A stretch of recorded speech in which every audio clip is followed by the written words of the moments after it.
Hi! Welcome to Ghouls Night Out. I'm Gory B Movie. And I'm Nightmare Maven. And this is the very first stream on my brand new channel, the Gory B Movie channel. And it's the very first episode of season 3.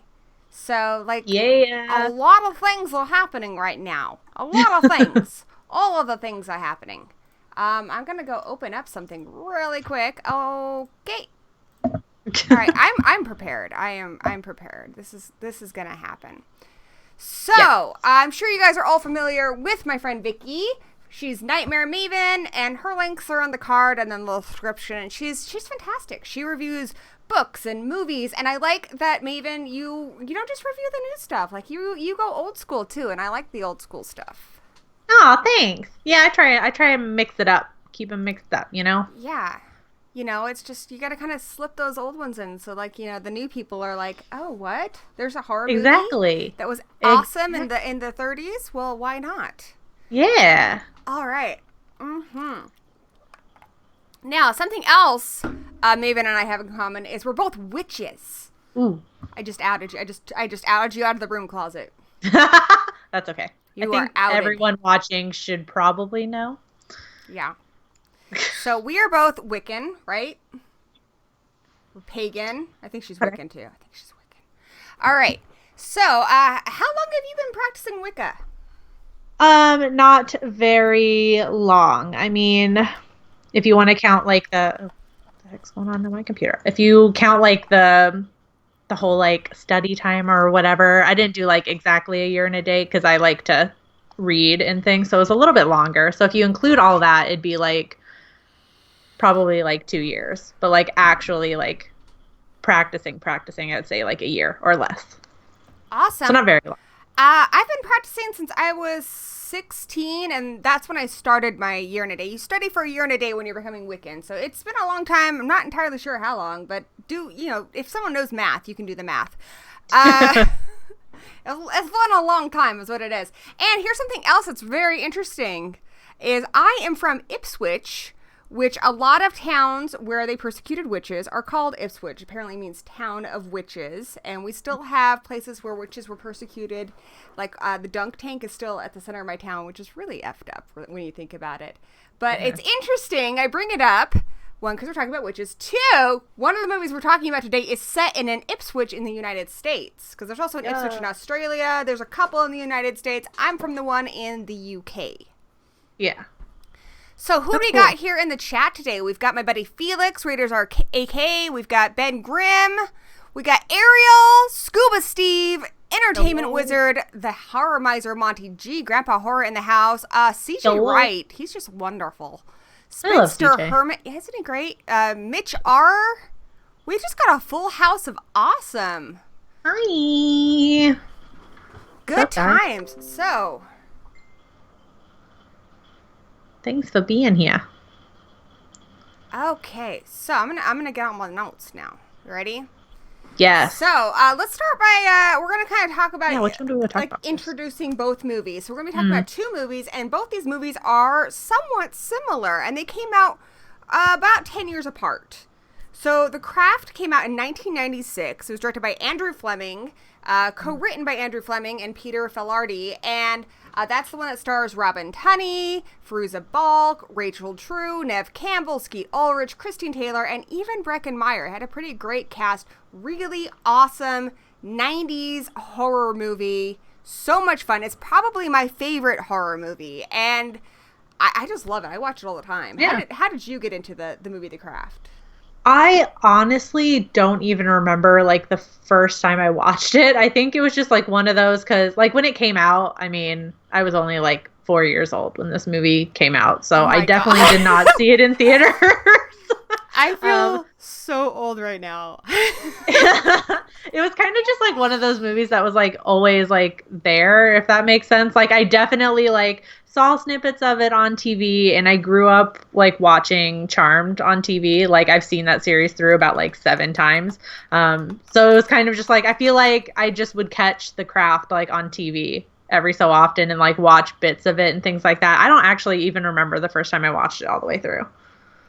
Wow. Okay, I did see this in the theater. Sorry. I was 16 when this came out, so I was like the right age for this because this was a teen horror movie. And I loved it. I saw it at the theater, and it was also right when I was like getting into Wicca. Like I had heard about Wicca from friends, and you know my grandmother's very spiritual that way and stuff. So it was just all kind of coming together. And I remember I was having a particularly bad day at school. My mom got it for me on VHS. I've had it twice on DVD because I now have it on Blu-ray, and I'm gonna have to buy the Blu-ray again because they just came out with the Scream Factory edition. It's also the soundtrack I've bought the most. The soundtrack is killer in The Craft. It is, yeah. It's a great alternative soundtrack, and due to it getting lost or stolen or broken, I think I've bought that soundtrack like 6 times. But so worth every damn penny. It is. It is a really good soundtrack. I feel like that's kind of rare for like a horror movie to have like all together, just like a dope soundtrack.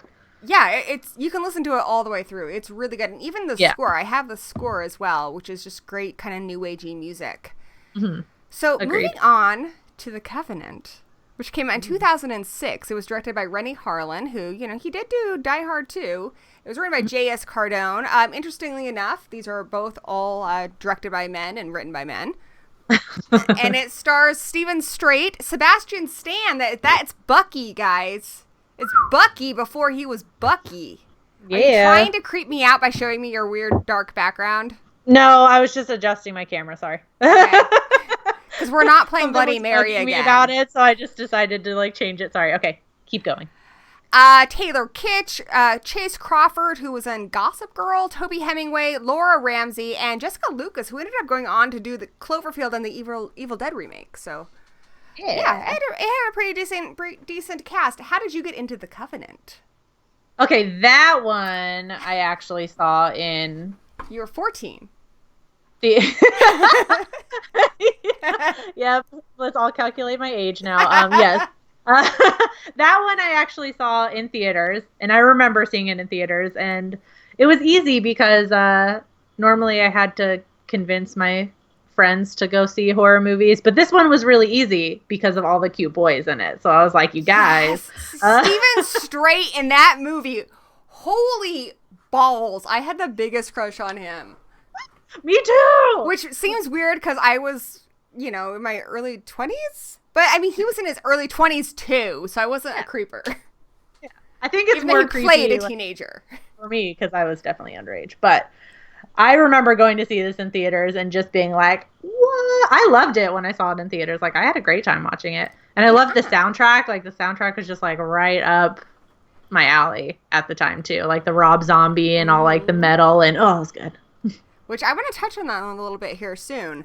I saw it also in the theater, and my friend ended up getting it for me on DVD. And it's one of those ones where I saw it in the theater, and I was like, "Oh wow, it's Dudecraft," and I really enjoyed it. I thought it was great. It's Dudecraft, and I still own it. And it's one of those ones I don't think it's aged as well. There are some dodgy effects in The Craft, especially when you get into the bugs and the snakes. But The Covenant, the CGI has not aged well. No, it hasn't. But I still love it. It's kind of evolved from a movie where at the time I saw, I was like, oh yeah, one of the best movies of the year, to now I'm like, oh, it's kind of a guilty pleasure. It is, yeah. I feel like it hit me hard this time when I watched it in preparation for this, because it had been at least a couple years since I had watched it when I sat down to watch it this time, and it was like the first time where I was kind of just like, ooh. Oh, some of that CGI. But I still especially towards the end. Yeah. And I think before we really get into, because we're going to talk a lot about like gender studies today, but I think, I don't know, let us know in the chat, like, how do you guys feel about these two movies? Because I ask people about a lot of these movies, or people ask me a lot about them, knowing that I'm a pagan. And yeah. I feel genuinely most people really love The Craft in like kind of a cult kind of way. Like a lot of people just love it, or they at least really like it. Whereas The Covenant, there are people who like it in a guilty pleasure way, but a lot of people say it's not that great.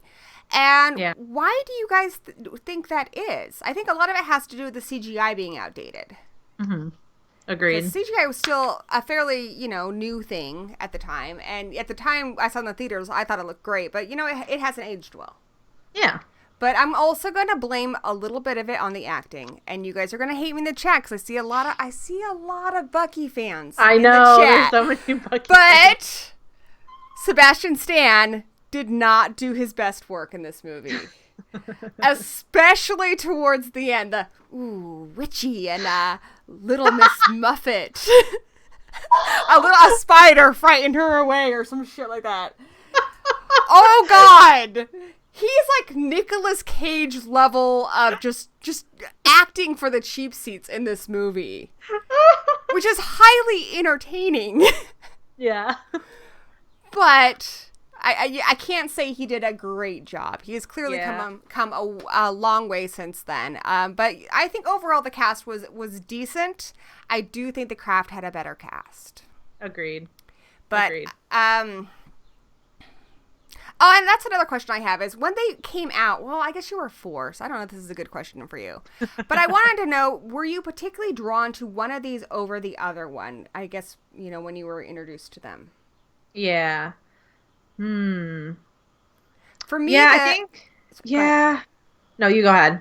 For me, the craft, I was a teenager, and so I was really kind of getting into going to see movies by myself and renting my own movies, and so I was really excited because it was like a time in my life where it wasn't just movies passed down to me by my parents, I was discovering my own, and that was a movie I saw trailers for. I'm like, this is exactly like a me movie. I need to see this. I was really into those kind of movies that had, in the 90s, they just had great soundtracks and stuff, and I had to go see it opening day. The Covenant, I think that one, I was a little bit older then. I had a baby at that time. God damn, I'm making myself sound old. I had a baby. So it was kind of like, well, if I get a chance to see it, I want to see it because it does look pretty good. But I did really like it. But definitely, I feel like I was way more drawn to the craft. It could have been because of my age or maybe because it had a predominantly female cast. Yeah. What about you? Yeah, I think... only because I can't remember when I actually sat down and watched The Craft full on for the first time. I think when it came out, I was really excited for The Covenant, but I don't know that I had discovered The Craft fully yet, but I was fully into Charmed and stuff like that at that point. So, but definitely now at the end of the day, it's always The Craft. And The Covenant. You were probably too young to maybe pick up on that, but I feel like The Craft led directly to Charmed. In fact, the theme song of Charmed is taken from the soundtrack of The Craft. So I feel like the success of The Craft, because it did do well in theaters, is what gave us Charmed. Yeah. Because, I remember that year, and the next year was also when Buffy and Charmed and all that stuff were out. And, God, it was such a great time, dude. Seriously, you need to time travel back and hang out with me in high school. It was good times. Hey, like I said, I watched Charmed every single day before the bus came for school, through my entire school career. That's awesome, dude. I watched it too. I was going to high school. I could have been your babysitter. You wouldn't have wanted me as a babysitter. I was a weird goth kid in high school. No, Righty. So, let's talk a bit about the movies. Let's get into depth with a couple of these movies. Or do you want to talk about them more in general, comparing them? No, let's get into it, because I feel like there are some stuff that are similar, but we'll have to kind of we might as well just go into each movie, yeah.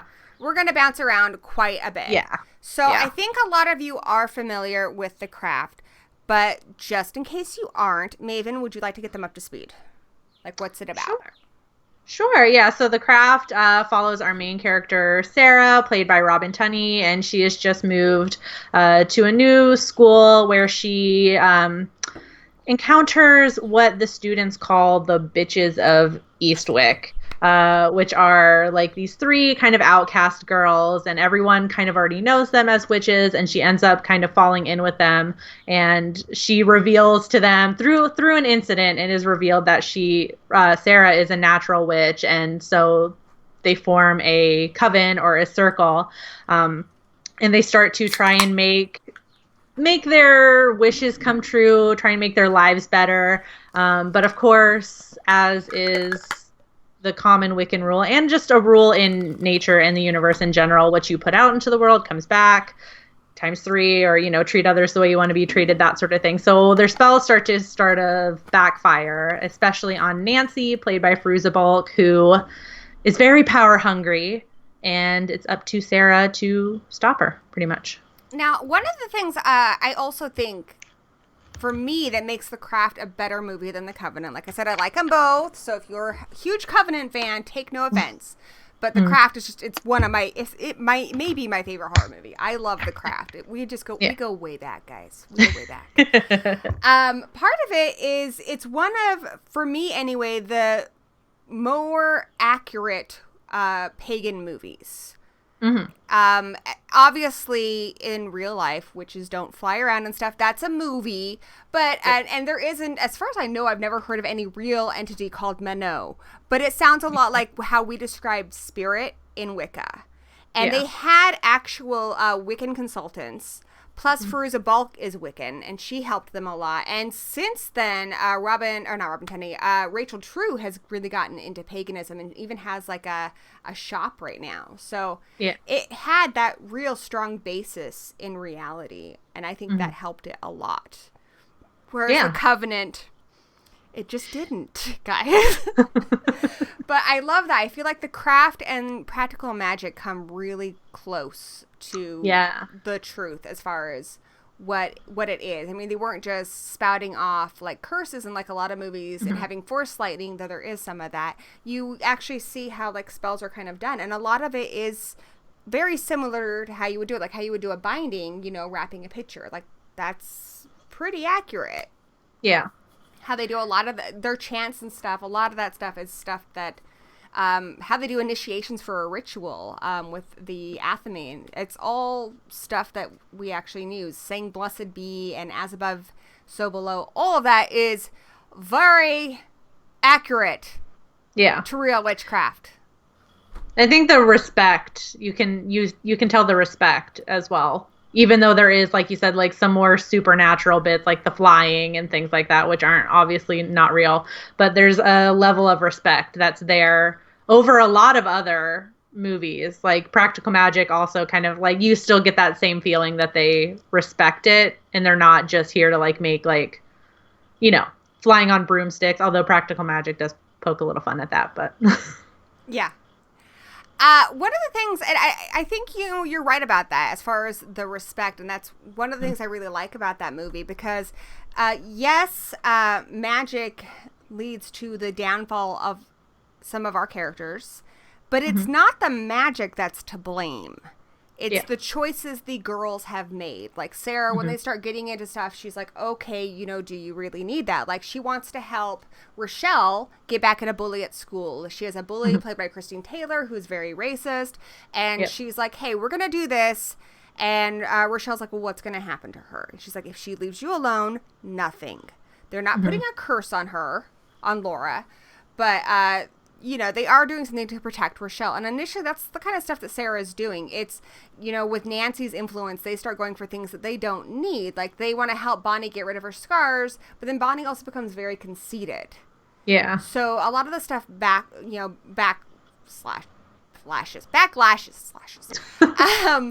they get a little power hungry, but it's not the magic itself that's bad. It's the choices that they're making, and it's a lot of their intent. Yeah. So they're not just satisfied with getting what they want. Like Sarah sees that. Sarah wants a boy to like her. And then she sees that he more than likes her. He's like obsessed with her now, which is honestly what they warn you about with like love spells. Hey, Emma. Emma just showed up. I see Dice Rollins here too, and Low Card Monster. They warn you about anything that messes with somebody's will. That's really dangerous stuff. But Sarah is young, and I think Sarah, you know, she's a natural witch, but she's not super familiar with a lot of, I think, the rules. Yeah. She's very new to all this. She inherited it from her mother, who has passed away. So she has no one really to guide her. Yeah. So I think she's making a lot of mistakes too, but she recognizes it's a mistake by the way Chris acts. And that's when she's like, we need to kind of set this right. But I do like that in The Craft, you know, like I keep saying, the magic or the spirituality isn't to blame. Whereas in the Covenant, that's a totally different situation. Yeah. So in the Covenant, it's very addictive and seductive, and we're going to get into that in a little bit, but it's very different. The magic is absolutely to blame. Yeah, I like that difference. Because like in the craft, they like, and they even say it, the character Lirio, the owner of the metaphysical shop that they keep going to, even says it like 100%, like magic is neither, would she say magic is neither black nor white or good or evil or something like that. It's in the heart of the witch. Yeah. And the Covenant is the exact opposite of that statement. It's almost more in the Covenant. It's more of a almost like a drug metaphor, which we saw that a little bit in Buffy the Vampire Slayer too. It's very toxic. Oh, Dino showed up too. We got a pretty good group. Hey guys. You, Dino. They are both teen covens, but another big difference between them is we see, obviously the craft is an all-female coven, but none of them had a coven beforehand. The three, Rochelle, Bonnie, and Nancy had been kind of toying around with a coven type thing, but they needed a fourth. Yeah. And they had never been able to successfully do anything until they get Sarah to join them. They get their fourth, and Sarah's a natural witch. But this is all very new to them. And I think that worked really well for the movie because we are seeing them react to getting these abilities and having things happen for them, for the first time. Yeah. Exactly. And then, versus the Covenant, which they do have a covenant. Well, a covenant. They do have a coven in the movie. And it's more, there's an outcast that, not really like an outcast that joins, but they are a lot, I can't talk. They're very similar in a lot of ways too, where it's the joining of like a missing member almost is kind of like the catalyst for each movie. Like Sarah joining the circle and Chase. Not really joining, but coming to school. Should we tell them what the Covenant's about since we keep bouncing back and forth? Yeah, it's kind of hard to... We're going to bounce around. Do you want to tell them what the Covenant's about? Sure. So the Covenant follows a group of boys that have these powers that they have inherited at the age of 13, or at least like a level of these powers. And they're aware of this, and this is something that gets passed down to the first male, I think if I remember correctly, the first male born in the family. They're all going to ascend, but one of them will ascend first. And so he's kind of their leader. Yeah. And basically, he's Stephen Straight's character, Caleb. He's kind of like the mediator for everyone. He's trying to get everyone to, not use so much to get ready for when they ascend so that it doesn't destroy their lives. But a new kid comes to school, Chase, who... First, on the down low, they don't realize it at first. He's messing stuff up, but it turns out, spoiler alert, that Chase is actually the descendant of the fifth family, which they previously thought had died off back in the Salem witch trials. And Chase didn't get the knowledge beforehand about the addictiveness, and he's already ascended. He's already got all this power, and he just wants more and more and more, and he's trying to get Caleb to give him his power.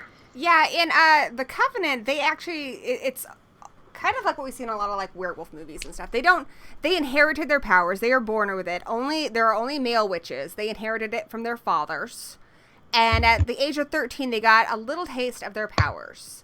And they are warned if you use it too much, it's going to age you very, very quickly and you will die. Yeah. And like you said, Chase didn't get that warning. So he's already addicted. And when they turn 18, they ascend and they fully come into their power. So what they don't know is Chase, he has, you can also absorb the power of other witches that have ascended. And he's absorbed the power of his birth father, his biological father. So he's mega powerful. And he wants to take their power when they ascend. And that's the whole reason he's there, and to get revenge. Yeah. So... yeah, it's a very different movie. But now that we've kind of caught you up to speed on that, it does, essentially, they both come down to a fight for power as far as Chase versus Caleb in the Covenant and Nancy versus Sarah. And Caleb in the Covenant also is not like power hungry. He just is, he knows he's going to inherit it. And his family was the more powerful family. And Sarah, likewise, she's not power hungry. She just has it. She just was given it. But Nancy wants it, just like Chase wants it in the Covenant. Yeah, exactly. But I like that similarity. It's like, and it, like you said, it is kind of it takes on like a drug metaphor almost in the Covenant. But they both, like, Nancy almost kind of exemplifies that as well, because like when they're, you know, putting their like intention out into the world, like what they want, she says she wants all the power of Mano, like, and everyone like jokingly is like, well, is that it, and things like that. But she just wants more and more power. So she kind of exemplifies that too a little bit, although it's not like heavy in the metaphor, but there's still that like addiction to power almost. And it's a little more, it's kind of subtle in the craft, but there is very much the rule of three. Initially, what they're asking for isn't bad. You know, Bonnie wanting to get rid of her scars that cause her pain and make her unhappy is not a bad thing. Her being kind of conceited and, you know, showing off afterwards, that's where she starts to mess up, and that's where she's going to start getting negative, you know, karma, so to speak, back. Rochelle protecting herself against a bully is not a bad thing, but her enjoying her getting her comeuppance, her enjoying Laura, like, you know, suffering, that's bad. Yeah. So, you know, and Sarah's the only one who kind of really is more afraid of what's happening due to what she wanted, because she realizes that it's wrong. And Nancy is completely just does not care. She just wants more and more and more. So I think that's why ultimately she pays the highest price. Yeah. Yeah. Because hers, I mean, well, yeah, she's the only one that really, hers initial like spell and wish kills somebody like right off the bat. Her stepfather, like, or just like her mom's boyfriend or whoever it is. I think it's stepfather, because her mom inherits his money. Yeah, that's true. Yeah, you're right. They never like full on say, but yeah, they do inherit his money, so that makes sense. But yeah, right off the bat, she's already like kind of killed somebody, and that's how she gets, because she doesn't want to be like poor anymore and things like that, and that's how they get the money. So that's already like a million times worse than what the other girls are doing just right off the bat. Like, so she's already getting that negativity back. Yeah. And there is a moment in the craft too where Sarah does it for them, because Sarah knows that at the root of it that Rochelle and Bonnie are not bad people, that they're getting kind of swept away with the whole thing. And so she shows them what will happen if they continue on the path that they are. And then they just leave. But for me, that was very true to like girls I knew in high school, where they're not bad people, but they hang out with people who are assholes, and then they kind of become assholes. So, you know, I knew girls like that where it's just more of kind of who they were hanging out with. Yeah, that's true. But I don't think that they were bad necessarily. Though at the end, it's kind of cheesy with that. It's kind of I guess, I had less respect for them at the end, where they're trying to be nice to Sarah because they want power back. Yeah, when they like sneakily come up just like, hey, do you still got your powers? Because we don't. And then of course they like, Bonnie has to have that snide, or not Bonnie, Rochelle has that snide remark like, I bet you she doesn't have any anyway. Yeah. And that's when Sarah's like, oh, you want to bet? Like, yeah, and she kind of like comes into her own. I guess it's almost like how Caleb ascends. She's kind of fully understood her abilities, but I feel like her mom kind of connected with her and stuff towards the end there, and the whole incident with Nancy. But yeah, it's good stuff. Here's another thing I noticed that's similar to both of them. Did you notice all the bugs? Yeah. There's a lot of bugs. We got a big thing. It's because it's one of the ways that, Chase's family, his father broke the rules, and he went through a series of trials. And so he's trying to enact those trials on these other families as revenge. And one of those trials was spiders. So the main Caleb's love interest, her roommate, is put into the hospital because she's got spider bites all over her. But there are spiders throughout the movie. Like Laura, Sarah ends up having spiders all over her. Lots of CGI spiders in this movie. A lot of CGI spiders. And then in the craft, we've got millipedes, cockroaches, maggots, snakes, every manner of bug, and they were all real too. Those were not CGI bugs. They had like a bug handler and everything. Ugh. Which is, I think, part of the reason why it's aged better, even though it's 10 years older, because they didn't go the CGI route with the bugs. Just, guys, bugs. Yeah. They're happy to do the acting. They are. And apparently in the craft, not a single cockroach was harmed. So, there we go. That's pretty amazing. See, they even respected the bugs. Good. It's all good. And as Ben mentioned, there's Nancy's snake fingers. So, yeah. But yeah, there's that commonality. I think a lot of that is because I think witchcraft tends to be associated a lot with bugs and nature and serpents. What do you think? Yeah, I think part of it is a little bit of that cliche. Not necessarily that witches are evil, but creepy, crawly things, I feel like, tend to denote, like, bad things, Like, she's like newt and all that stuff. Yeah, like, they're infesting her house with bugs and you're automatically disgusted. So there's, like, that just kind of, like, base level of, like, this is bad because they're, like, creepy crawlies and nasties. And then part of it, I think, is that kind of, like, cliche witch thing, like you said, like, the Eye of Newt sort of thing. Like, so of course they're going to use bugs and snakes and stuff to Though it's interesting that in the Covenant, Chase is controlling the spiders. Like, he is very much doing the cliche witch thing. He is using the spiders almost as, like, familiars, like we see in the new Sabrina show. Whereas the big reason that Nancy uses all the bugs to scare Sarah is Sarah says that at one point in time she tried to kill herself.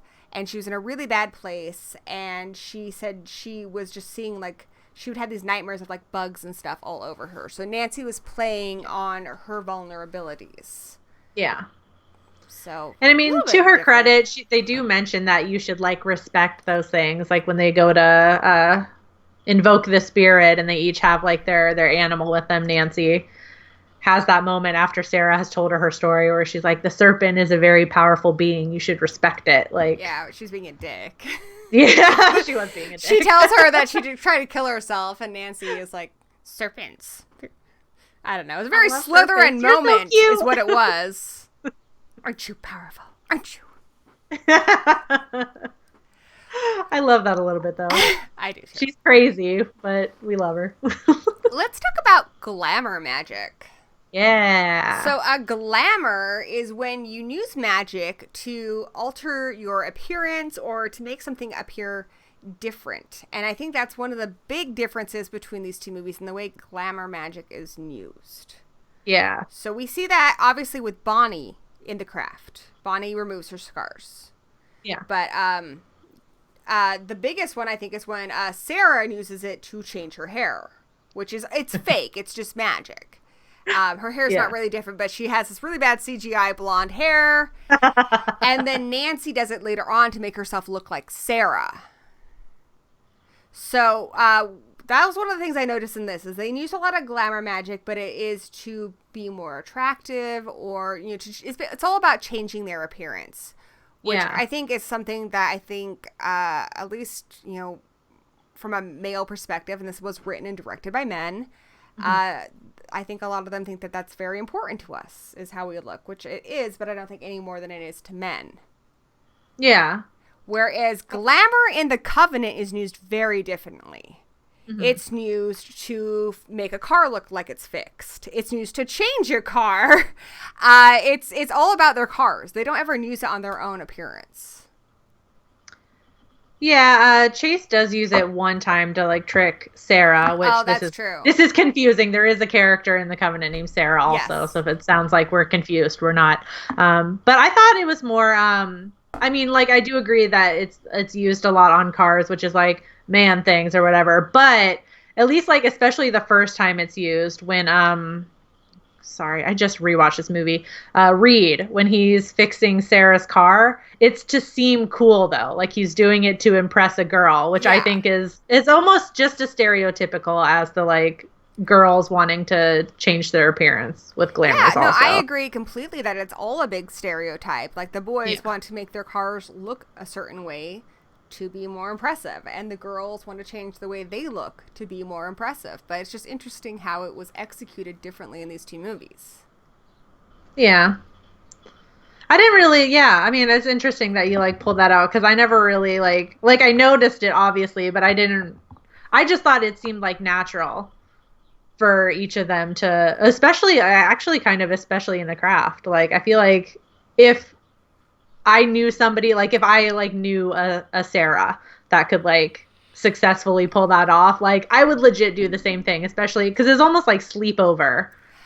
When they're doing it too, they're like, "Ooh, make me blonde." Yes. Like, it was fun for them. I totally get that, and they also do like light as a feather. It's me. I think that's part of why The Craft is a better movie. Is it does ring very true to stuff that you would actually do. Now, that is kind of like the girl sleepover version of it. You know, like light as a feather and changing your hair and stuff. So, what is the guy version of this? The guy version is this. In the Covenant, they use their powers to spy on a girl in the shower, which, again, I think a lot of guys would probably do that. But, we don't have any, we don't really have any female nudity in either movie, but you do get to see a girl in a shower in The Covenant. We do in The Craft, too, but it's not in a titulating way. It's like when Laura's hair is falling out. There's a butt in The Covenant. I know. But here's some of the other things the guys do with their power. They go to spy on a girl in the shower. They use their powers to flip up a girl's skirt to see what her panties look like. And apparently this is something they do a lot. And I think that's really interesting because a lot of the stuff they're doing with girls is to look at girls naked or look at girls nude. Whereas in The Craft, the thing they do with guys is either to change their appearance to be more impressive or make a guy fall in love with them. Yeah, that's true. Like, I mean, to be fair, though, I think it is the bad guy that's. I thought it was Chase that's spying on Sarah in the shower, though, in The Covenant. Did I get that wrong, or was it Reed? No, it's Reed. Oh, okay. Reed See, Reed also flips up the skirt, this whole time that I've seen this movie millions of times, I always assumed it was Chase being like a bad guy. Reed and Pogue do the skirt flipping up thing together, so it's. No, I knew that one. Thing. Yeah. I meant the shower one. Yeah. I always thought that was Chase, so I had that wrong. My bad. So Monty says he never did that when he was a teenager. So maybe this is just a male stereotype. So, But it is interesting in how they go about it differently. They don't do a spill to like make, one of them is having difficulties. Pogue is having difficulties in his relationship, and he doesn't use magic to make it better or, make his girlfriend not mad at him. But he will use magic to flip up a girl's dress. Yeah. Even though this is their magic can age them and potentially kill them. Not until they turn 18. They do establish that in the movie, but it's addictive. Caleb is trying to be like, cut it out, guys, like. And it could expose them. Yeah, exactly. So I don't know. What do you think about that? I don't know. Like, I feel like it's definitely like problematic. Like, I get it. I get why they made those decisions because of like the type of movies they are. Like, I feel like each of them were definitely movies that they wanted like teenager types to go see. So I get it, but it's definitely it's just like boiled down to like stereotypical actions that they would do. Like, for me, it kind of boils down to is who they thought was going to see this movie. Like The Craft, I think they very much thought teenage girls are going to see this movie. Yeah, 100%. And I feel like with The Covenant, they wanted teenage boys to see it. And so in a lot of ways, some of it's set up sort of like a slasher. You got a girl in the shower. And even in the trailer, they showed you that skirt flipping up thing, which has nothing to do with the plot. But it's in the damn trailer. Like, they were like, guys, look. And then it's kind of like, here's a muscle car. Here's a girl getting her shirt flipped up. Here's a fight scene. Here's a muscle car. Like, they wanted dudes to go see this movie. Yeah. There is like a sub, like, love plot and stuff, but that ain't in the trailer. They're like, dudes, this is the movie, and you need to see it. So what's worse then, that they did that with the trailer, and I bet you they were assuming like, oh, well, the cute boys are in it, so that's all the girls need to go see the movie. Maybe. We don't need to show them the love subplot. It worked.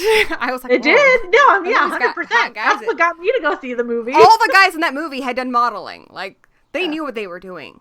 They knew what and they have that whole pool scene where they're all just standing there in their Speedos. And swimming is in both of them, too. That's another thing. Oh, yeah, it is. Yeah. The guys are all on a swim team in the Covenant, and Rochelle is on the swim team with Laura in the Craft. Yeah. Here's another thing I noticed. In the trailer and in the movie, the Covenant has a very different soundtrack than the Craft. Oh, yeah. Even down to the score. It's very much like a metal soundtrack. You've got, like, Rob Zombie and just a lot of, like, new metal and, you know, harder stuff. Very hard. Like, it opens up with, gosh, what song is it? It's a Rob Zombie song. More Human Than Human. Yeah. And The Craft is more of a lighter alternative soundtrack with, like, Juliana Hatfield and Love Spit Love. And it's just lighter. And it's got a very new agey score. Yeah. So I think it kind of boils down to, like, the stereotypes of what marketing teams, I think, what they think appeals to women and what they think appeals to men. Yeah. It's also, you have to take into account, too, these are a decade apart, too. So I true. feel like the alternative stuff was the thing in the 90s, especially at the time. Like, but, like, I Know What You Did Last Summer came out right around the same time, and that one had Korn on the soundtrack. So we did have that music. Yeah, yeah. They chose to put into The Craft. Yeah.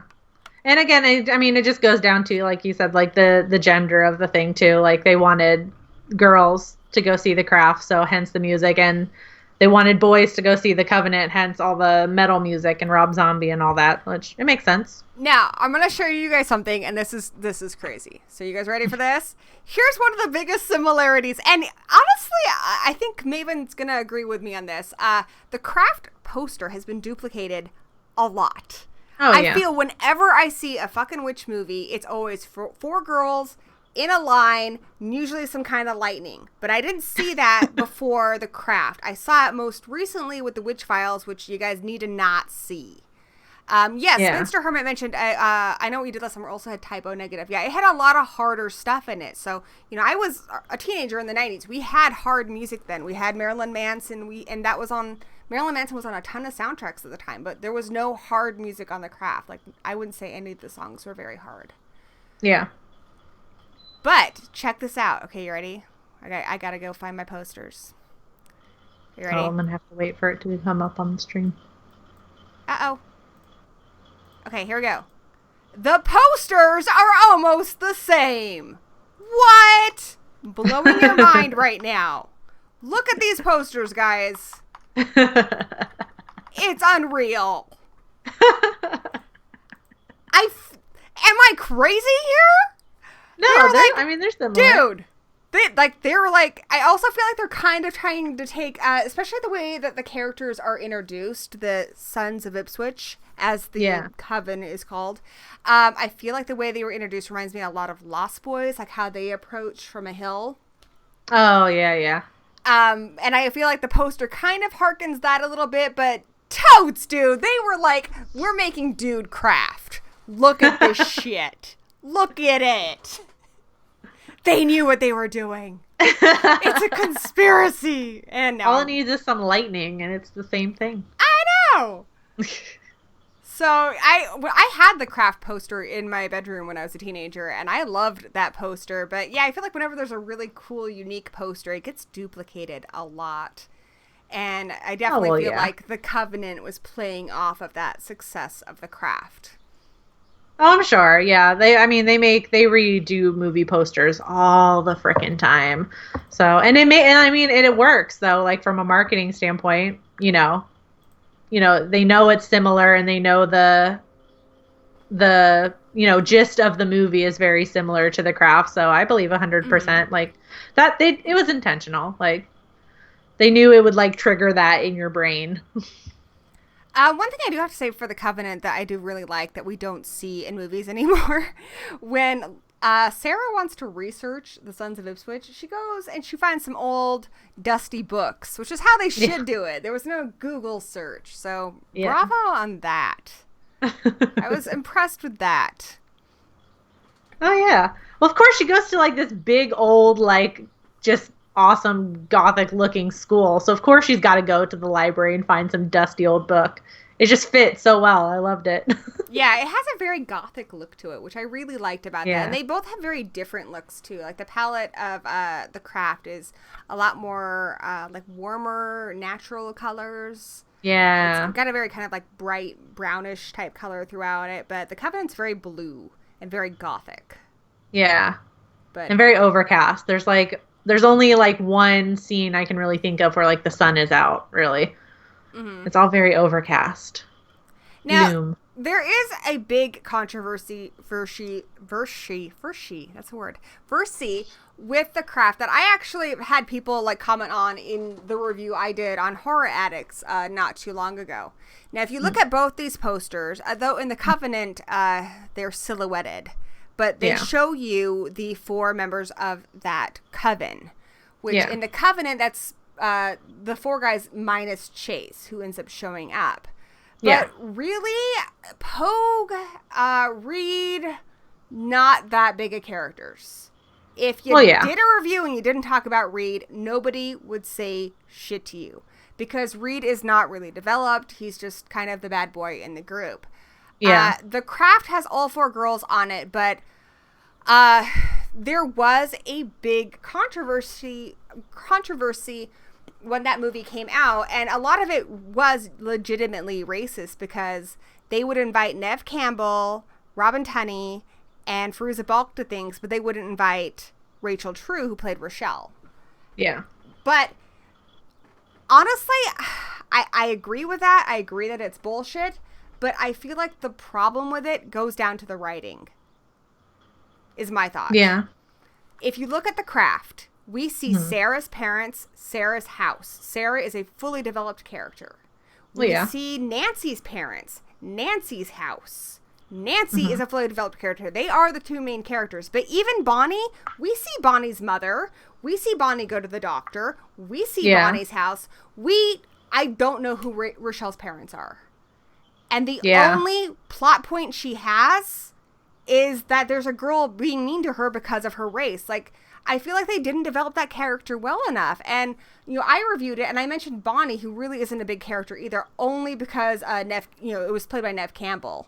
And it had Skeet Ulrich and they also just did Scream.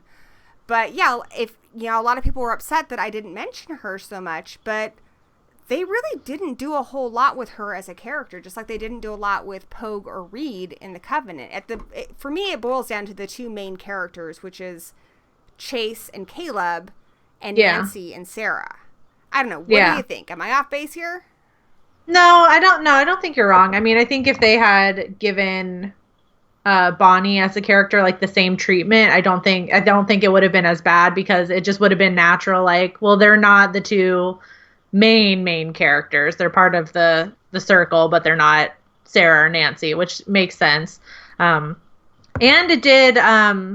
If I remember correctly from the commentary of the craft, they were going to show Rochelle's mom for like a split second, like right after the scene where Sarah almost gets raped by Chris, and she runs to Rochelle's house, and they had this whole scene where like Rochelle's mom opened the door, and I guess they were meant to have like a conversation, but they ended up cutting the scene for time, or just got in the way of the next action, which is, Nancy going to kill Chris, basically. Yeah. But it would have been one scene. I feel like they really did a disservice to her as a character, because we really don't know anything about her aside from she's on the swim team and there's a girl who was mean to her because of her race, but we don't get to see her parents. They didn't do a very good job with her. And I feel like it even comes down to the casting. Like, at the time, Robin Tunney was kind of a big deal. She had done Empire Records, which did very well. Fairuza Balk had been doing Island of Dr. Moreau. She was a name, and she had been around since Return to Oz. So they spent money getting names. And Neve Campbell, they just got lucky. I actually don't think they really cared. But no, because Neve Campbell was doing Party of Five, so she was a name.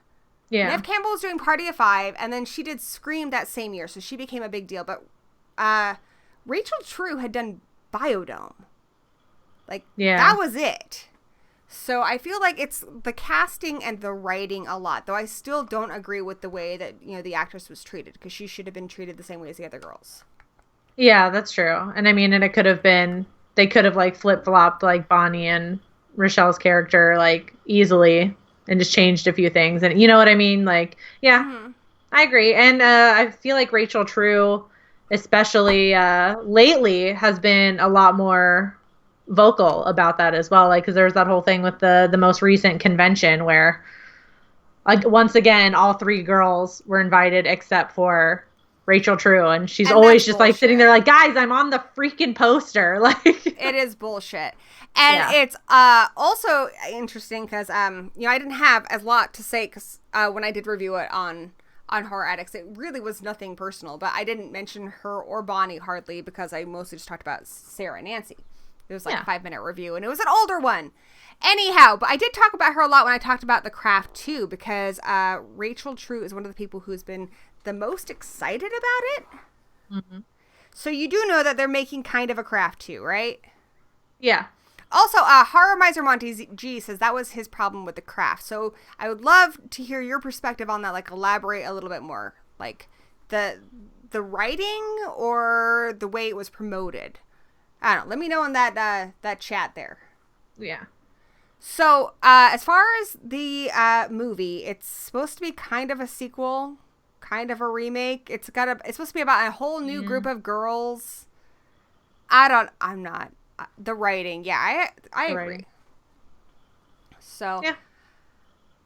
I don't know. It bothered me, and it didn't bother me in The Covenant because I feel like the 2 side characters were equally underdeveloped.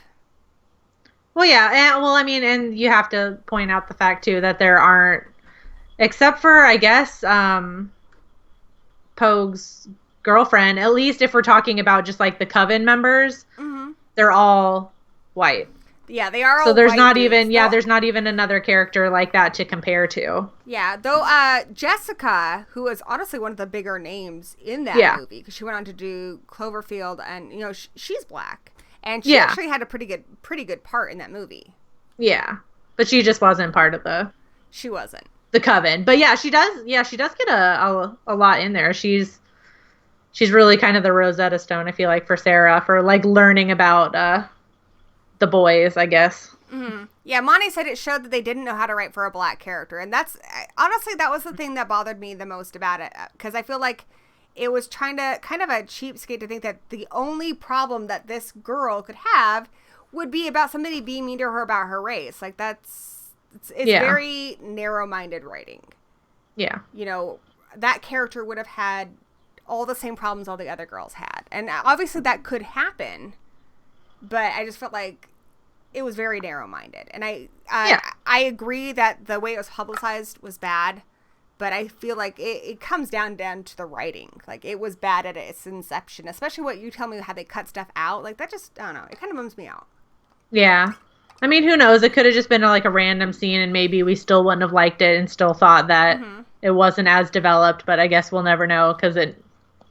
And that's not to say I don't like Bonnie or Rochelle. I actually love both those characters, especially Rochelle, because Rochelle's really funny. Like, it's her line delivery, but she's really funny. She's a fantastic character. I just would have liked to see more of her. Oh, yeah. And more development of her. So I feel like, even though Bonnie was a small character, she had this big thing with, like, her scars and stuff, and, her mom, and... Like, you really, especially that scene where they're doing this spell on her back, like, you really feel for her, and I feel like they just developed her a little bit better, but especially towards the end, it's the Sarah and Nancy show. Yeah, oh yeah, well, of course. They're the main part of the... So this new one is kind of a reboot, kind of a sequel. It's supposed to be set, like 20 years after, but it's going to be a whole new group of girls, and there is currently no word about anybody returning. Neve Campbell, I did a whole video on this on Horror Addicts if you guys want to know all the research that I gathered. Neve Campbell says that she hopes it does well, but she thinks that remakes are mostly kind of the problem with them is the lack of creativity, that she'd like to see more new stories instead of digging up old stories, which I agree with. And she has no intention to be a part of it. Fruzabal thinks it's a terrible idea, wants nothing to do with it. Yeah. Robin Tunney, I can't find anything on. I'm sure people have asked her about it, but I can't find anything from her. But Rachel True has talked about it a lot.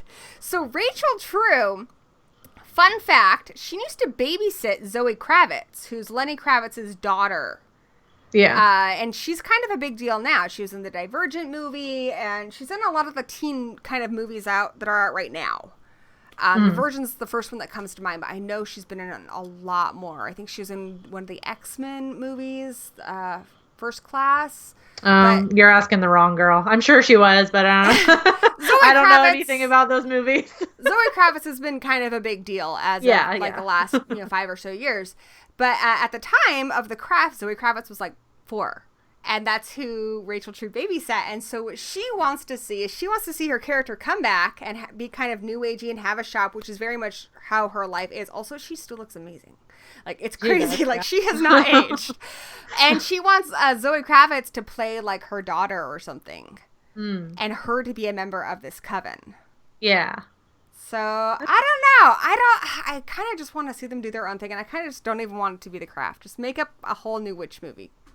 Yeah, I have the same feeling about it. Like, I mean, if they're gonna improve some stuff that they could have from the first one, then fine. And I like that they have what's her name? Zoe Lister-Jones, apparently like writing and directing, which that's cool. So it's like I'm excited. It a couple times now, because at one point it was the gal from Honeymoon who wrote that, and she got fired, and they got a new guy. Well, though, I'm talking about, like, the most recent announcement. Where they said, like... I probably missed it. But yeah, I think they said, like, Zoe Lister-Jones. They have, like, a woman writing and directing it, which I'm like, cool. That's the third one now. What has she done? Oh, I can't remember. Is it good? I'll look her up really quick. Oh, guys, this is my craft shirt, by the way. Because I honestly don't really know. Let's see. As a director, only one, Band-Aid. Okay. As a writer, yeah, nothing I've seen, honestly. So she's pretty new. Yeah, she's fairly new. And I mean, like, I'm all for it, like giving her a shot, and that's cool. And it would be coming from like more of a woman's perspective, which is cool. But I'm like on the fence. I'm like, I want to be excited, but I'm also like with Nev, like, I would just rather see like a new witchy movie and have it not be The Craft. You know what I mean? Like, I 100% agree with what you just said. They tried to do that with Charmed. Charmed just had a reboot. Yes, and it didn't need it. It really didn't, and I really hope that there's some young girls in high school who are enjoying it, but for me, Charmed isn't that old, and it still holds up, and I just didn't see why we needed a new one, and it's basically the same thing, but it just, for me, it just isn't as much fun.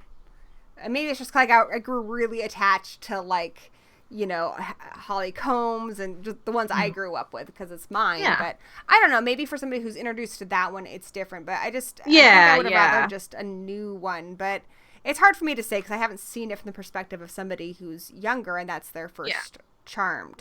We definitely have a bias, but I feel like they're using Charmed and The Craft to like pull audiences in, but like The Witch is having a moment right now. I feel like they could make anything witchy and people would still watch it. It doesn't have to be a remake. You could just make a witchy thing and everyone's going to be excited about it. Especially last year we had like Suspiria, which was also fantastic. And that was a remake that I wasn't excited about at first, but damn, that was a good movie. So yeah, witches are kind of a big deal right now, guys. Yeah. It's like Ben just said, it's the season of the witch. So yeah, I don't know. I will say this: I'm not excited about the Craft movie. I will check it out because I'll watch. Witch movies are a subgenre I will pretty much watch anything. Like I go out of my way to find them. Yeah. Because for the longest time we didn't have that many. We certainly didn't have any good ones. So I will absolutely watch it. I just don't have high expectations. Seven Witches was not that great. The Witch is fantastic. See, I know you watch them all too. Yeah. But I love not excited, but I will say my one thing I really, really think is important, and the one thing that could have made the craft better is I do think having a female director and a female writer is essential. Because not only, like, you know, Monty said they didn't know how to write for a black character, and I 100% agree with that. And I'm not black, but I do know that what I was shown there was very, like, TGIF Friday, like the ABC special version of it. Like, I didn't feel like I got a good insight into that character. I felt like it was just surface level, and I didn't think I think they could have done more with it. It felt like something written by a white dude. Yeah. But also... Like they did great on the witchy spectrum of it and the pagan side of it, and not so great on the the female side and the race of it. They had consultants to help them with the witch stuff, and Firuza was very adamant about that. And I do think having the female cast, like obviously the cast is going to give feedback on a lot of stuff. But I also know, like, as far as the witch stuff, I mean, Firuza had a bit of say, but not as much as their consultants. Maybe they should have gotten some female consultants, because some of the girl stuff, actually a lot of the girl stuff, I thought they did a pretty good job on, but it probably could have been even better, you know, if they had at least like somebody who's female just kind of, you know, help them out with it. Yeah. But I thought they did a pretty good job. But definitely if they're making a new one and they're going to, you know, revisit the craft, I think that's one thing they can absolutely change. Also, I feel like women tend to get passed over for a lot of good jobs in Hollywood, like good writing and directing jobs. And what a great opportunity. If you're going to, you know, make this, you know, get some ladies in there. Yeah. We'll just keep our fingers crossed that it goes well, I suppose. Well, I'm just going to be nervous the whole time. Maven, it is now, it's not the witching hour because it's not midnight, but it's our witching hour. It is our witching hour. Oh, Macrobella, and I saw B here earlier. Welcome, ladies. A couple of our favorite ghouls in the chat there, Maven. Maven, we've reached the halfway point. It is 7 o'clock, and we planned to do something. Oh yeah! I've been playing with them. I don't know why. Like casual you guys can't see my hands. So I'm like super fidgety. So I'm like sitting here like playing with my. We got all the witch. I have some sage, but I'm not going to burn it because I don't know about you, but I hate the smell of sage. I use it for cleansings, and that's it. Oh, I like it. It's just very strong. You know what smells good, though? I don't burn it unless I have a purpose. Like you said, like to cleanse or something. Yeah. Like I got some because I'm going to cleanse my brother's house here in a bit. And I got white sage because in my experience, the white sage, like, that sounds so fucked up. But I feel like it really gets the job done. Like if you're going to clean your bathroom, you can clean it with your regular over-the-counter stuff. But if you really want to clean it, you pull out like the heavy cleaner, like the bleach. Yeah. You know? But honestly, overall, I prefer blue sage just because it smells better. And I feel like I'm boring everybody in the chat. So let's stop talking about sage. Yeah. Sorry. Anyways, like, I guess segue to, we have cards. So we're going to do a tarot reading for you guys. Yeah. And the tarot readings, we both practice tarot. A lot of witches have their... I feel like their go-to divination. You know, I know some witches who use runes. Runes is I've seen a lot. Tarot cards I see a lot. But for me, tarot has always been my go-to divination. In the craft, you're supposed to do a kind of check in with a divination before you do any kind of spell, just because, like in the movie, you might think your intentions are good. Yeah. But you may not know how it's going to play out. And so you do a tarot reading just to make sure nobody would unintentionally get hurt. And you do tarot readings just to find out what the future holds. So what deck do you have, dear? Oh, I have to get used to it. I know my camera is a little more zoomed in. So I'm using my fave deck, my go-to, which is the Wild Unknown Tarot. Sorry. If it's not in frame, I'm checking. I'm going to have to check on the I haven't seen screen. That one before, but now I want to check it out. Yeah, it's Kim Kranz is the illustrator. I absolutely adore this deck of cards. Oh, I'm going to have to check that out. I have the Witch's Tarot, by Eileen Howard, which I really like because in Wicca, not all witches. I mean, there are different witches of different, there's satanic witches. There are a lot of different kinds of witches, but I'm Wiccan. And in Wicca, we don't typically believe in things like the devil and stuff. So this is more made for Wiccans. Like, it's got Shadow's Elf instead of the devil and a few other differences. Yeah. So, we're going to do a reading. We need to each do one. So I think we should do one on how's this craft movie going to go. Yeah, I feel like that's the big one since we're talking about it. Like, what's gonna happen with this craft remake? So there's two of us. We could do one, like, will it be successful? Because, I mean, we're older. We may not like it, but that doesn't mean that it won't be successful and people won't love it. And I hope even if I don't like it, like I said, when I found The Craft, I was 16, the movie The Craft. I was 16. That was not a movie my mother would have been interested in. There's a lot of things I like. Yeah. I know my mom loves like Stephen King and stuff, but I knew that was a me movie. That was just for me. And I knew my mom probably wouldn't be into it. My brothers hated it so much because I played it all the time. They called it the crap. Aww. But it hit me, and it meant something to me. And my hope is, even if this new one to me is just like, it's not interesting, I hope it at least hits somebody who is that age, who is 16, the way the original hit me. And that's all I really hope for a lot of times with remakes. If I happen to like them too, that's exciting. But as long as somebody enjoys them, because a lot of work goes into a movie, a lot of work. And if at least one person or a small group of people enjoy it, then I think that's awesome. Yeah. I agree. I ramble a fuck ton. So we should do one to see if it's successful, and then maybe we should do one to see if we like it. But what if we have different opinions? Yeah. I don't know. You make decisions now. I'm tired of making decisions. You're in charge. Well, I don't know. Yeah, let's just... I feel like it's hard to do one to say, like, will we like it or not? Yeah, it can be complicated. That's kind of a complicated question. I feel like I feel like we should ask about, like, the success of the... Well, we got to do two readings, because I got to do one and you got to do one. Or should we just both do one? We could both do one. Okay. I don't know. Sometimes I pull multiple cards for, I'm going to do, there's tons of different layouts you guys can do. I'm going to do your basic 3-card reading and just kind of get a scope of it. Just something simple. Okay. We're not going to do the whole Celtic Cross layout. I also don't have... Oh, gosh, no. I don't have a whole lot of space on my desk. So we're just going to do the basic 3-card reading. By the way, if you're into tarot, it's... You know what we need to do a stream on in the near future? What? We need to do one on the Sabrina show. I have some issues with it. I like it, but I have a few issues with it. Will I have to watch the second season to do this stream?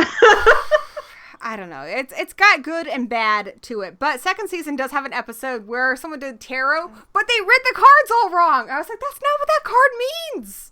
Boy, oh boy. Okay. I don't really want to watch the second season. All right. So I got to cleanse my cards. Anyways. It's been a while. Stop thinking about Sabrina. I got to think about the craft. Okay. All right. So I should take off my headphones maybe, right?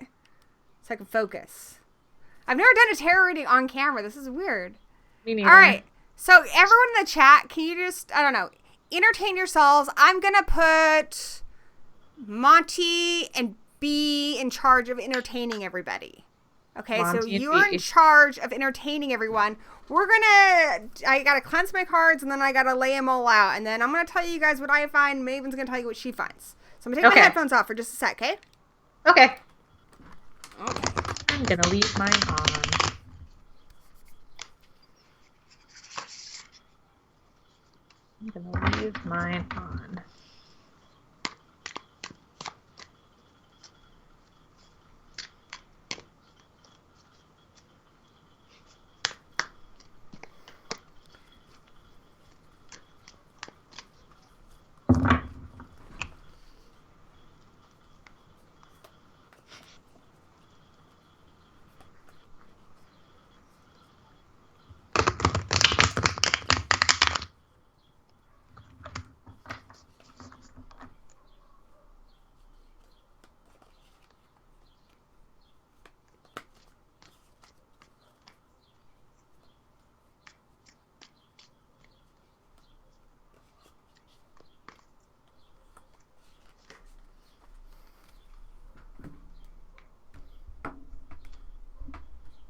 How did you guys do? Someone says they hated the silence. Hopefully they're talking about the movie and not the awkward silence I just forced them to go through. Oh my gosh. Okay, so you ready? I'm going to lay out my cards. I love the gas. Oh my gosh. What did you get? Death. No, I didn't get anything exciting. Yeah, mine is. What did you get? Just tell cards before you. I mean, just tell me which card you pulled. All right, so I got Queen of Swords. Okay. These kind of cards are dodgy. Usually they're people, just so you guys know. And I got 5 of Cups. Okay. And I got 6 of Wands. Okay. We got none of them the same. This is going to be great. Get? Okay, so I pulled... sorry, this table is not great for picking them back up. Okay. So I pulled the Tower. That's the worst card you can possibly freaking get. That is the worst. I also pulled the Daughter of Pentacles, or that would be like the Page, depending on... This is just this deck. That's the way they clarify it. And the 5 of Pentacles. Yeah, the Tower's not great. That's really, really bad, especially in terms of a movie. I mean, I try and see the positive in anything. So, I mean, maybe we're just gonna have we're gonna have a hard time with it. Okay, well, I'll interpret my cards for you based on what we're seeing here. I'm seeing that there is going to be, with the Queen of Swords, there is going to be a very strong woman behind this film, whether that be a director or a writer. You're saying writer, so maybe both, maybe one or the other. She's supposed to be both, so yeah, maybe. Yeah, there is supposed to be the Queen of Swords, this great card here. I'm thinking this is who's going to be behind the movie, so I think we're going to be lucky on that one because we did want a female director or writer, but it does look like this is going to be helmed by a woman. Yeah. And largely, here's the problem with we got the 5 of Cups. And so what this means, as you can see here, I don't know if you guys can see this, like, the mermaid is totally upset, guys. This is a sad mermaid. Sad mermaid. She's upset because we got this fucking volcano up here. Her really pretty silver cups are all fallen over. And so what this means is essentially when the movie comes out, people are going to think it's not good. And that's either going to be because of most likely because of box office, because of what we asked. But mostly people are going to be focusing on why it's not good. Yeah. But the caveat of the 5 of Cups is that the mermaid doesn't notice the 2 cups that are still standing, which means there are good aspects to this movie.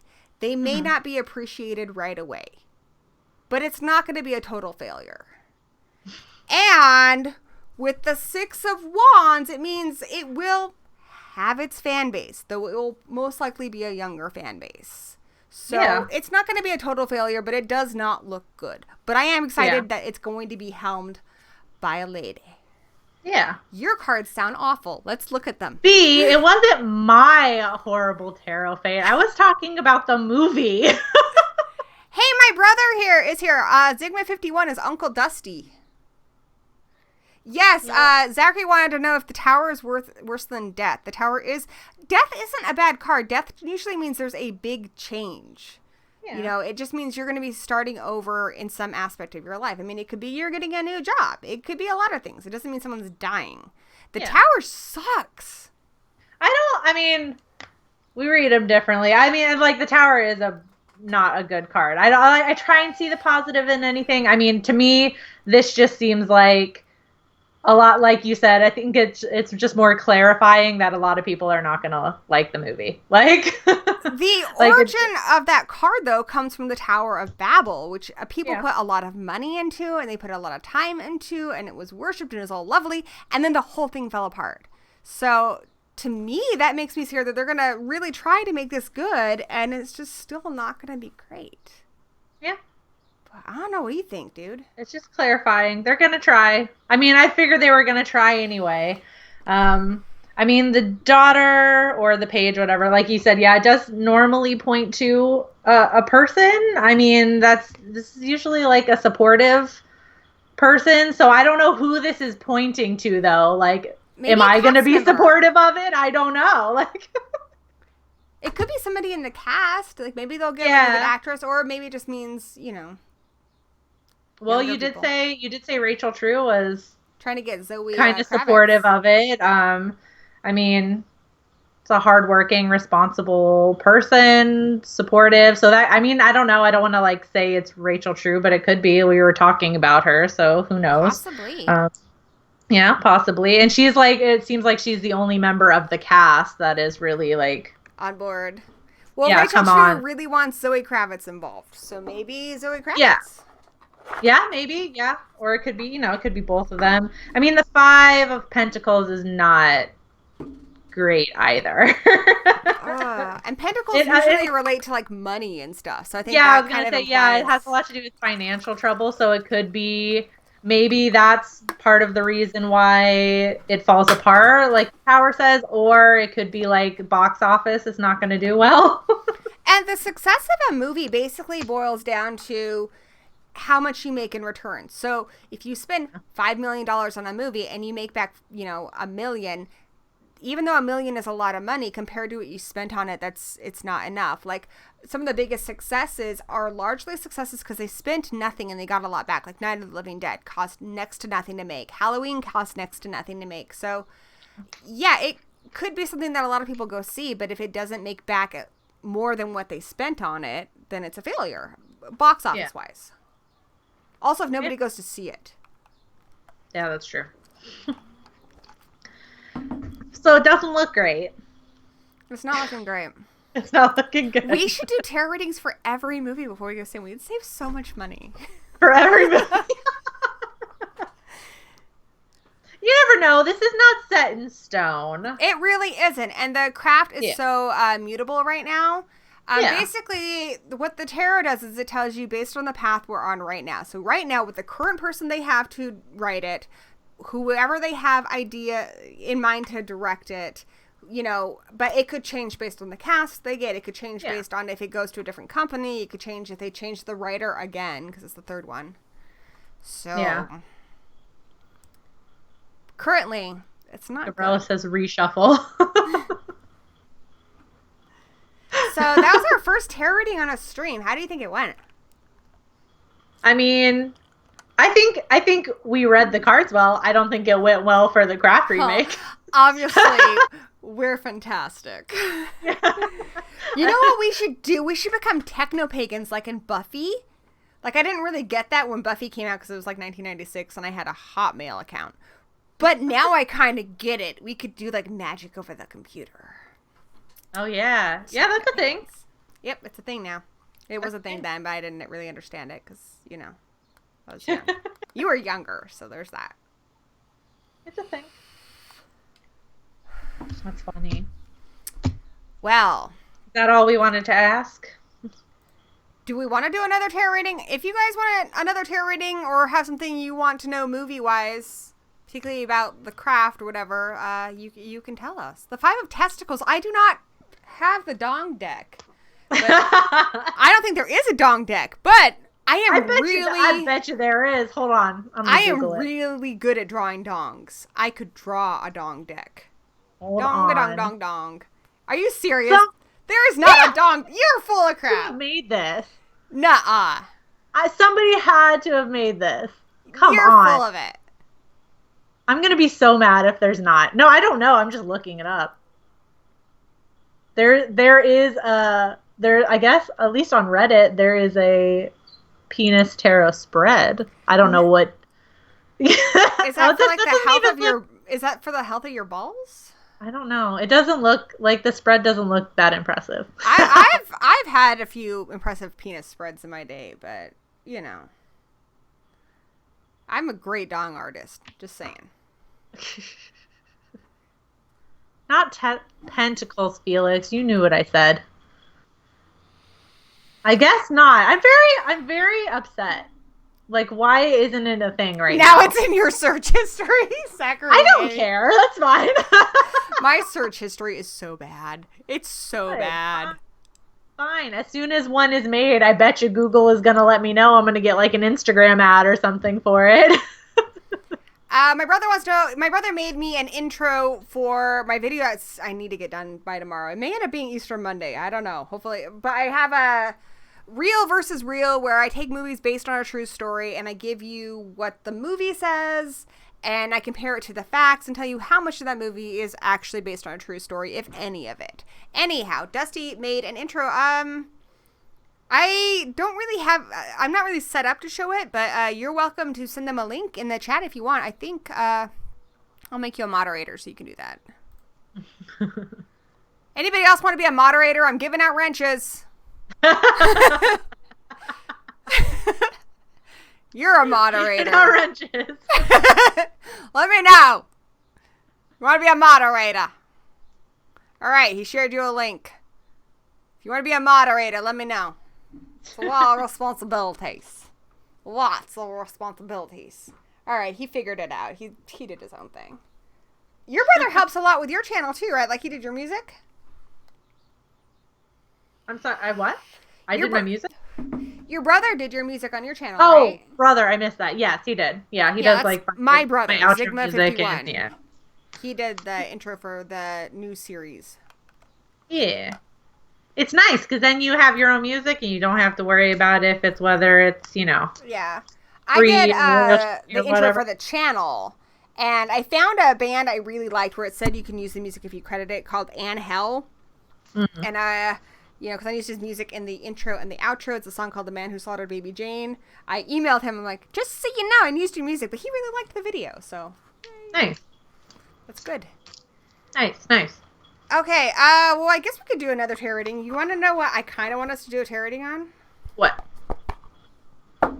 Felix, you are not too childish to be in this, to be a mod. No, I'll make you one right now. Here we go. There you go.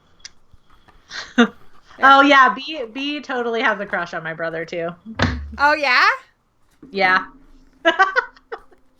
I haven't seen your brother. I mean, I've heard you mention him before, but maybe I have seen him in some of your older videos. I'm pretty sure I have. She doesn't watch my cooking videos, you guys. I've seen one of your cooking ones. I think I saw the first one. No. He films them. B is a fan. She stands. Oh, yeah? No, I think I've seen like him in some older ones. Yeah, he was definitely in a sketch. Yeah. Okay, I don't know if I want the answer. Yeah, what did you said you wanted us to read something. What was it? Before you started? Was thinking we could do one to see if my new channel is going to be okay, but I don't know if I want the answer. Gory doesn't watch Cooking with Maven. Confirmed. I watched one of them, the very first one. You did a recipe from Homicidal Homemaker, and I watched it. And then I got like all sad because your kitchen's way fancy, like super fancy. Oh, like God, it's really not fancy. It's stupid fancy, like crazy fancy, like yeah, it's way bigger than I can't do cooking. For sure. You're not wrong, B. We can do a reading for your channel. I mean, I can do one for mine if it'll make you feel better. So if mine's bad, then if yours is bad, then we can just be bad together. Okay, let's do that. Okay. I'm nervous. Don't be nervous. I'm nervous. It's a new channel. It's small right now. It's just little. Anyone who has a wrench, you're in charge of entertaining the chat while we... Okay, let's see how my new channel is going to do in Maven's channel.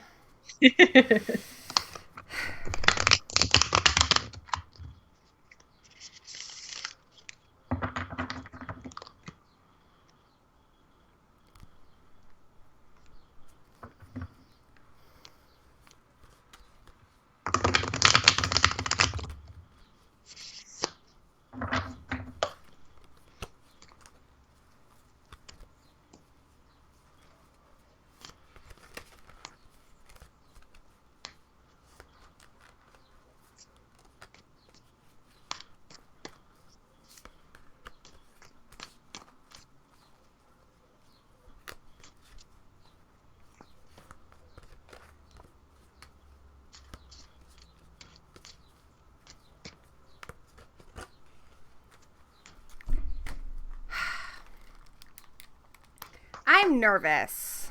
What if my channel's gonna do crappy?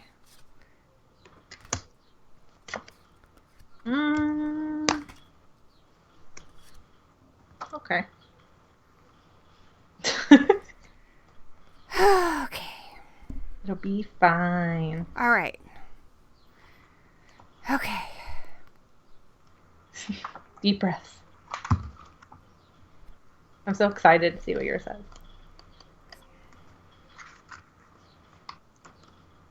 What dog sequence? What are you guys talking about? Oh, I wasn't paying it. Oh. Something about a dog drinking for 10 minutes. How many Cooking with Maven videos have you done?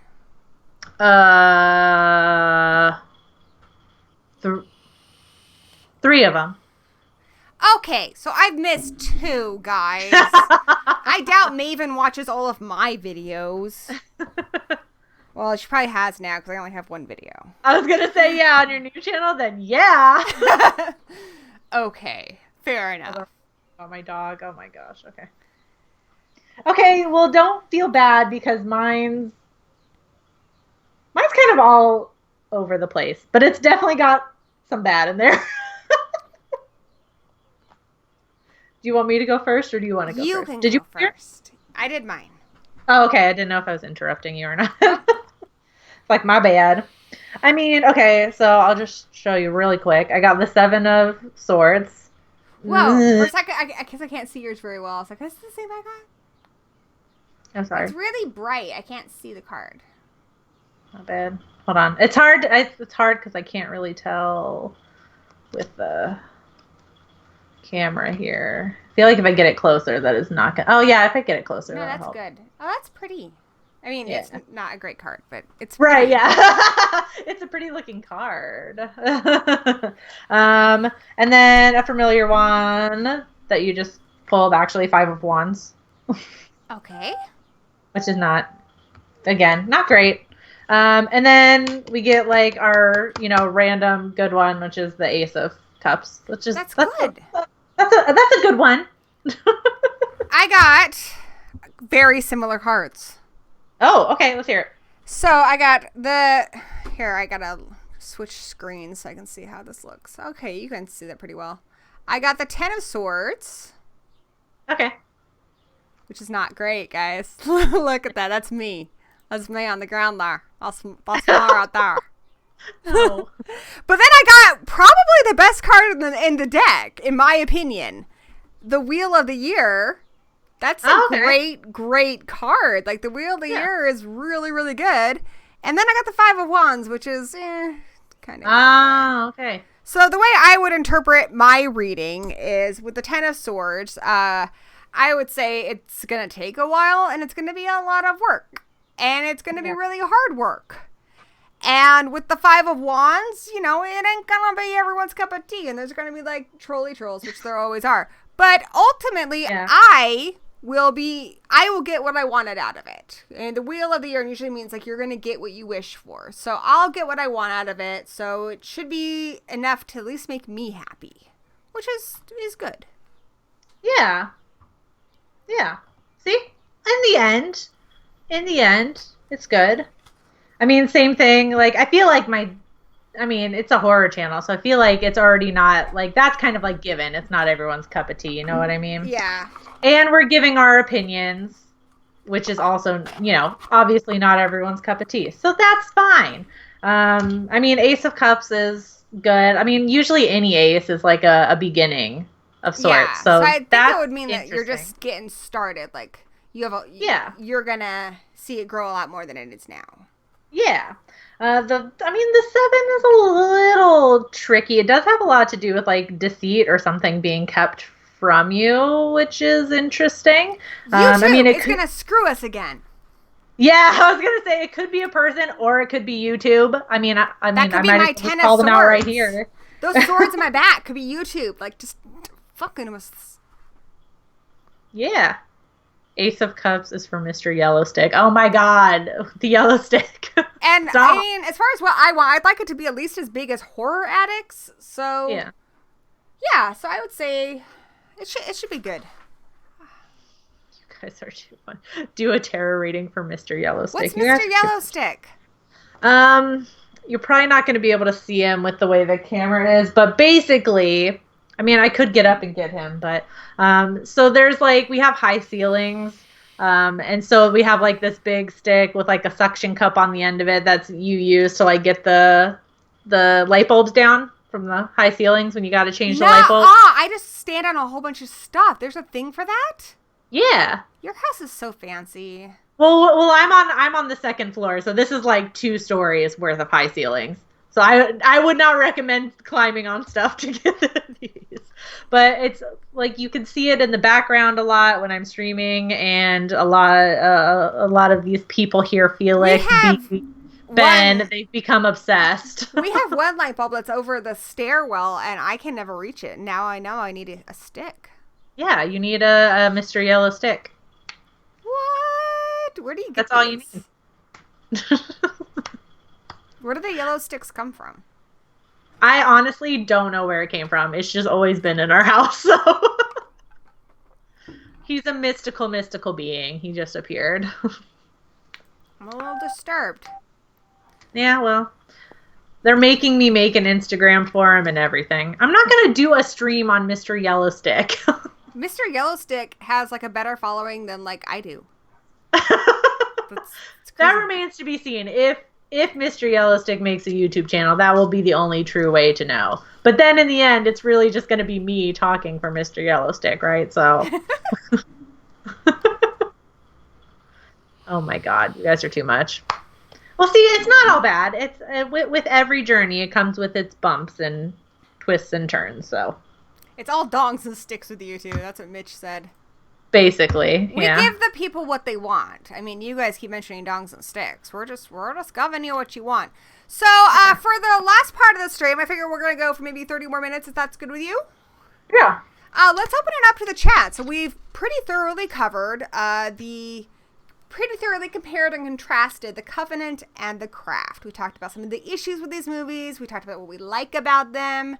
We even talked about the potential new Craft the movie. Yeah. What do you guys want to talk about? What questions do you guys have in the chat? Do you want to ask us about how either of the movies, like stuff we might know about them or how we feel about them? Do you want to share your thoughts? Do you want to just ask us about anything else? Let us know. Do it.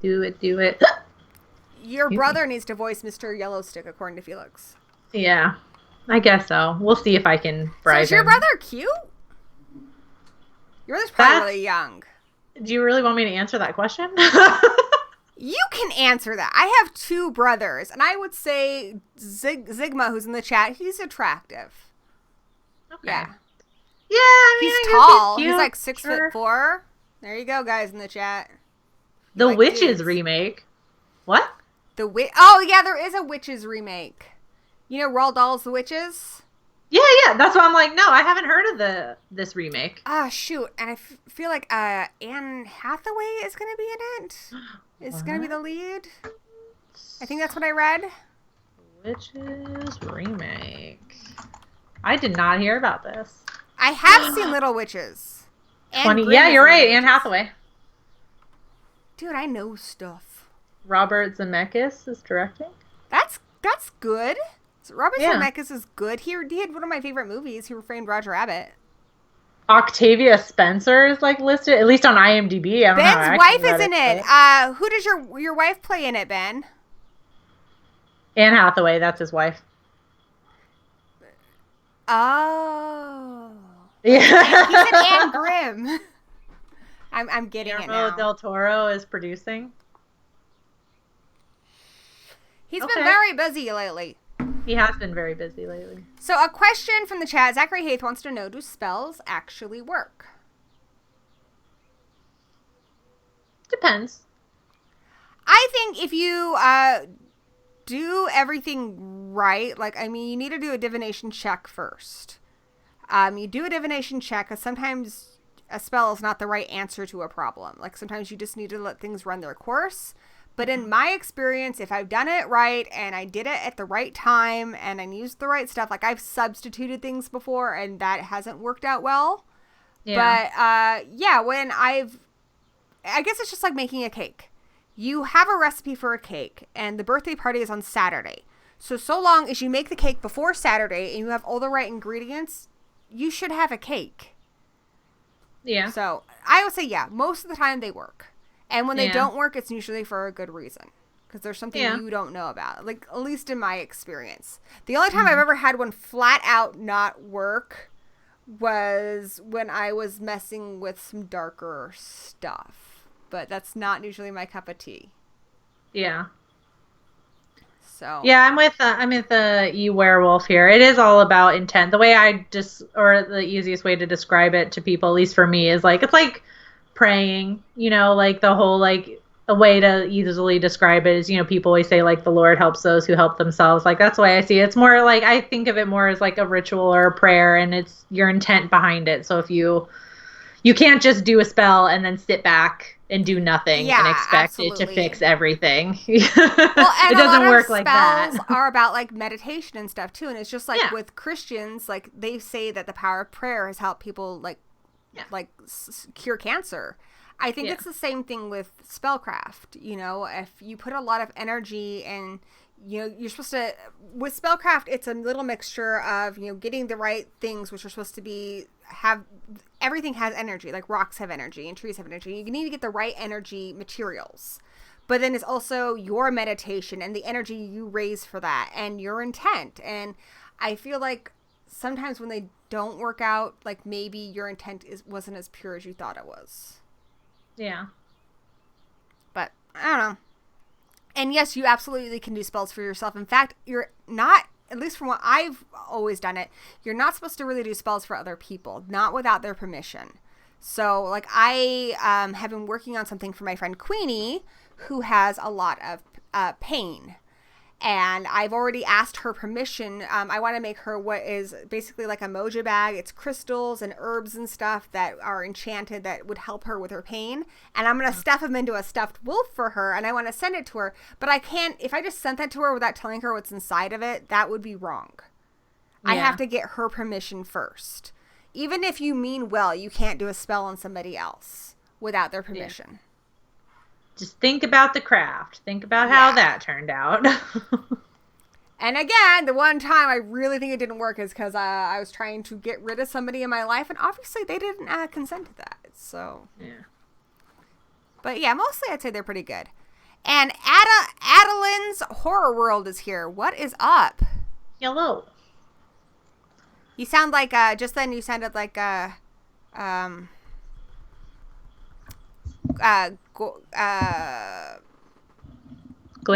Yeah, Glamour. Yeah. I just go, hello, zombies. I love her.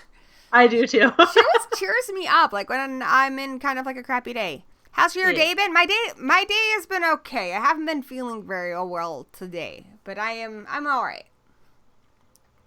How's your day been, Maven? I had to work all day. People were kind of mean. That so sucks. Not a great day, but now it's better because now I'm with good people. So yeah. Bunny Up's Horror Gallery is here. She says she likes the idea of my mojo bag. Yeah, I like to make mojo bags for people. That's something I like to do. The Bewitched with Nicole Kidman was horrible. I would like to see the series come back in some way. Like, that's a series I would like to see remade because I loved Bewitched when I was younger. Yeah. Good shit. Ben asked, what's the worst movie or show for witch representation? Oh, shit. Wizard of Oz. Wizard of Oz is probably the most harmful, I would say. Just because of the green skin. I just never, ever really think about that one. I don't know why. Particularly because of my nose. I have that Wicked Witch type nose, with the bump and that. Yeah, I get that a lot. And then she's got the wart and the green skin. So I think the Wizard of Oz kind of put a negative idea in people's heads about what a witch is. And I would say the Wizard of Oz is pretty witchist, even though we do have Glenda, the good witch, but she looks like a birthday cake. So I think that one's pretty harmful.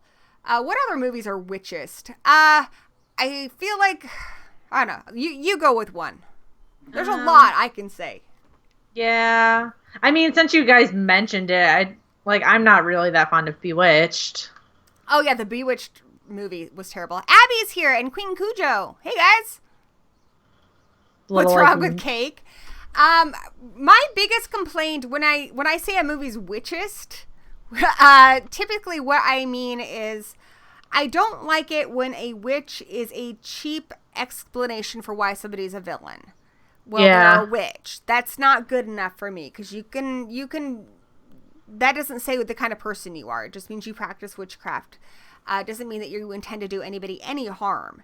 So in movies where they discover someone's a witch and that means they're bad, I really hate that, especially when they don't develop it. And it's going to be a very unpopular opinion, but I would say the original Suspiria, even though I love how that movie looks and I do think it's a good movie, it is not a good movie for witches because the whole explanation is that the school is evil because they're witches and they don't develop it beyond that. Yeah.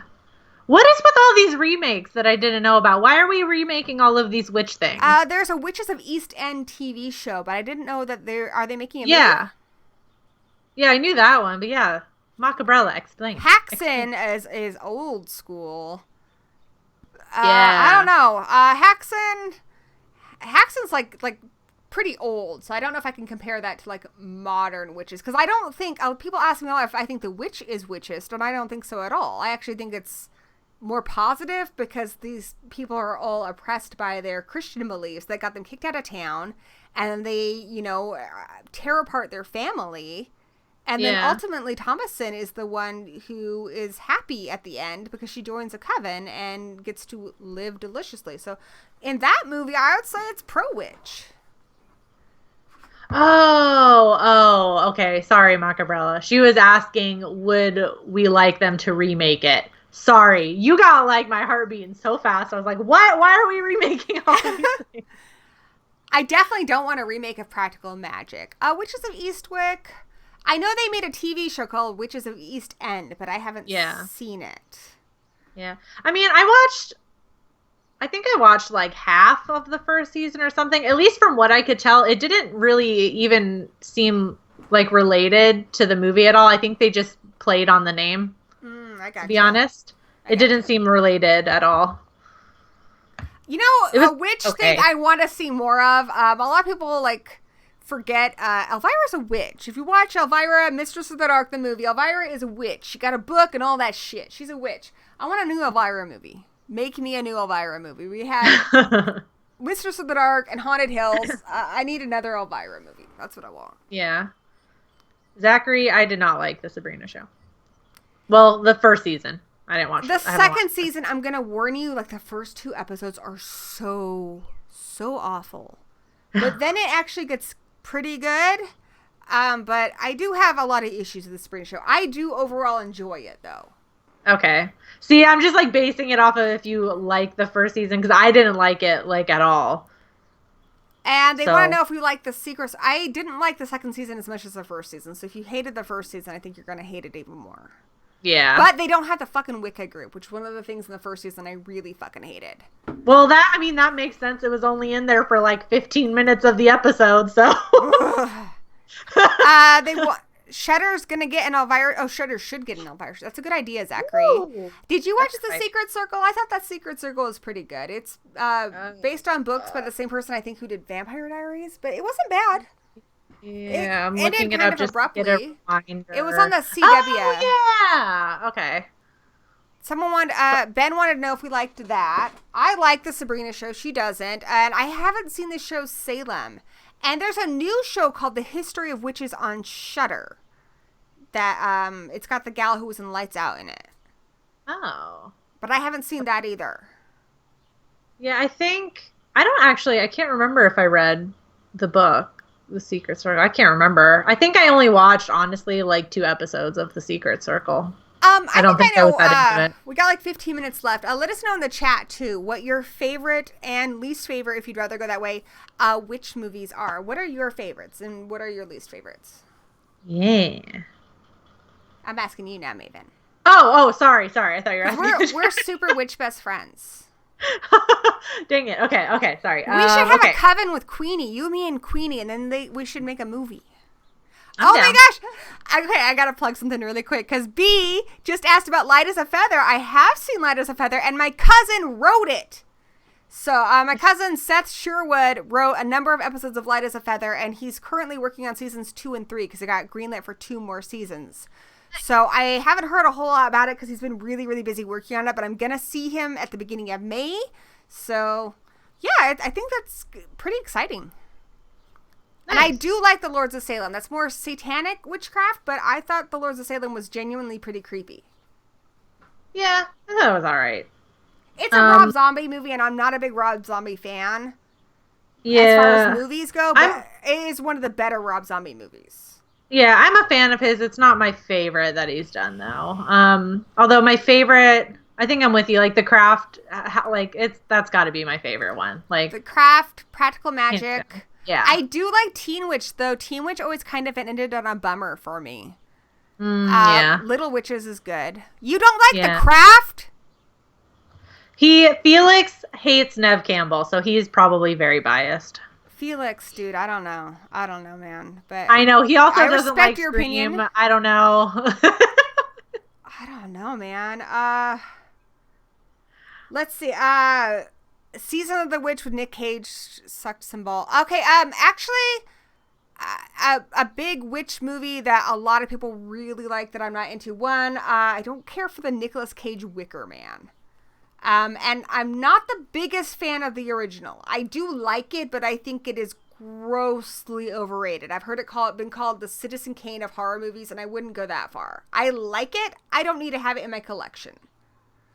Maven, thoughts? Who's calling it the Citizen Kane of horror? It's on the box cover. It's on the box cover. I can't remember who called it that, but it's one of the big critics at the time that movie came out called it the Citizen Kane of horror. I'm like, what? I mean, everyone's entitled to their own opinion, but I feel like that one's a wrong opinion. But you can't deny that it is heralded as some great classic film, and I wouldn't put it quite up there. I thought it was okay. I think, yeah, I mean, it was definitely creepy. I don't think it was I don't think it's the greatest thing ever made. I do like the end, though. I gotta say the end is pretty harrowing and hair-raising, and I will give it that. I don't think it's a masterpiece. I'm not as big of a fan of the satanic witch movies, though. As far as those go, I do like House of the Devil a lot. I think that one's really good by Ty West. Yeah. I do like Black Sunday a lot. I did an extensive review of that over on Horror Addicts, and I'm really excited because in May I'm going to meet Barbara Steele at Crypticon. Nice. So that's really exciting. But I do think Black Sunday is great. I do like Rosemary's Baby, but I do think Rosemary's Baby is a lot of build up for a good ending. But it's pretty slow. Yeah, that's true. Yeah, everyone seems to pretty much agree. The Craft, Practical Magic, The Witches. It's everyone's favy faves. There's one. Hocus Pocus is witchist as fuck. But I love it. I know. And that's the thing. I can recognize that a movie is very witchist, especially pretty much any Disney thing is going to be witchist. Yeah. But I think mostly because I was a kid when I saw Hocus Pocus before I was even practicing magic, and I didn't really even think about normal people practicing magic. It didn't bother me. Yeah.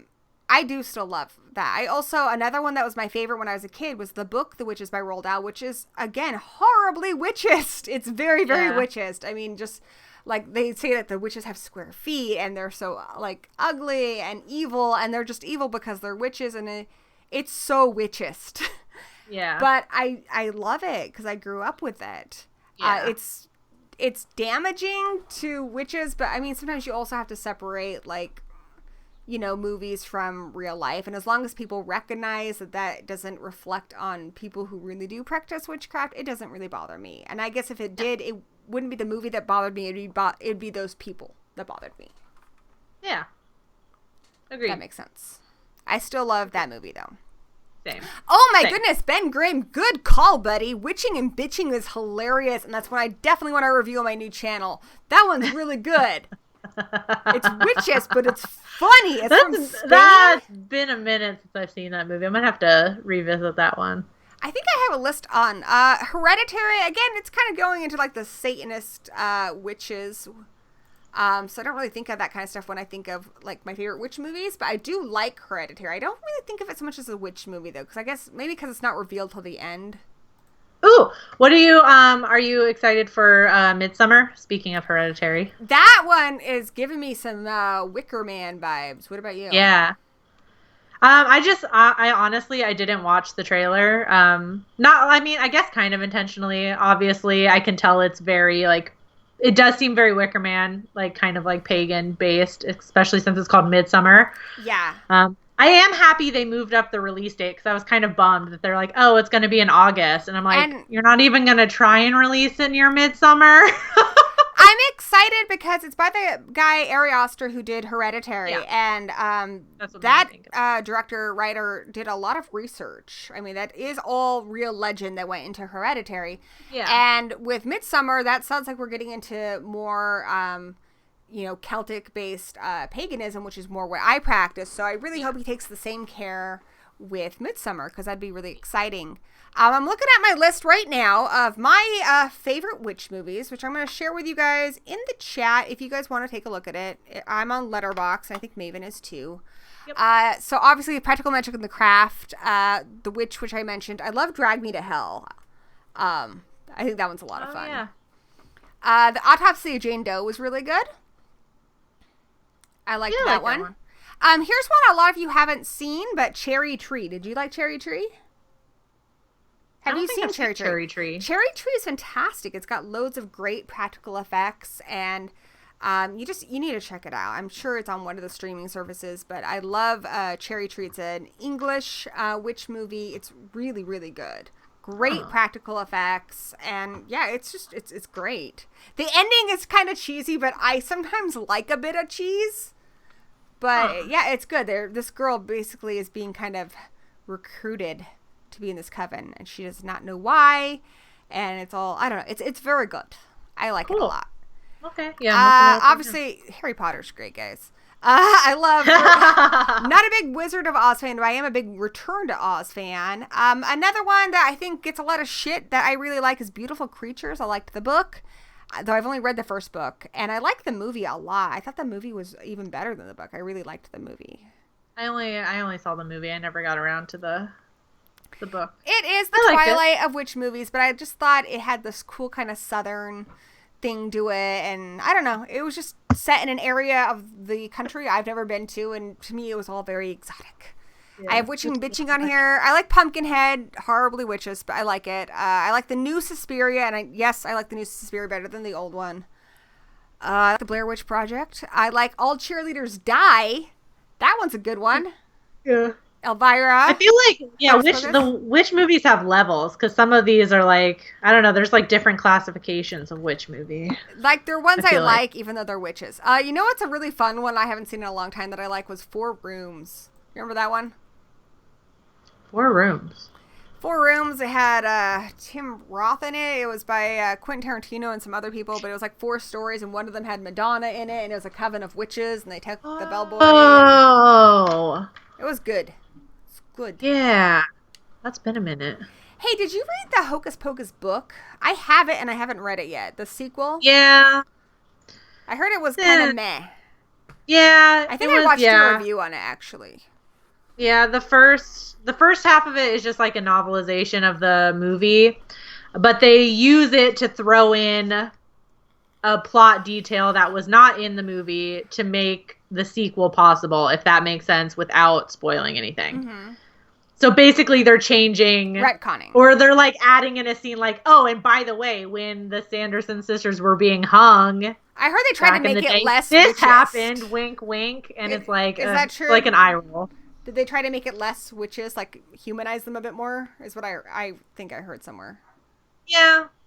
I mean, I think I was just more like, it's just very like contrived the way they set up the sequel. Like, did you like it? Really, like, there really shouldn't be a sequel, but they forced it in there.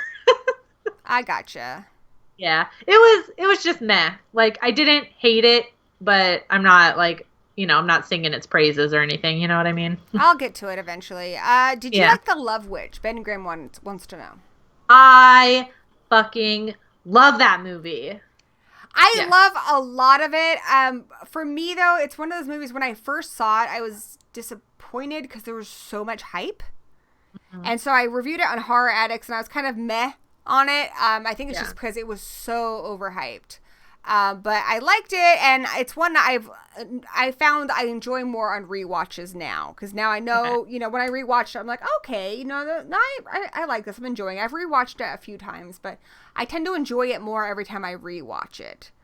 I feel you. Sometimes it's that way with movies. I think sometimes I go into a movie expecting it to be crap, and then pretty much if it does anything remotely good, I have a surprisingly good time. But a lot of times when a movie's really overhyped, it's really hard to come out of it being satisfied, because how is it going to live up to that? And The Love Witch, like, everyone was like, it's a 10 out of 10, and I still wouldn't say that. It's already pretty polarizing. Like, it's it's not everybody's cup of tea. So. Yeah.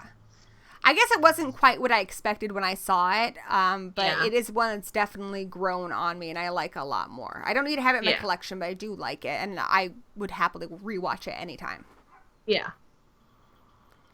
Agreed. Well, we have talked about a lot of witch stuff, Maven. Yes, we have. Do you have any final witch thoughts?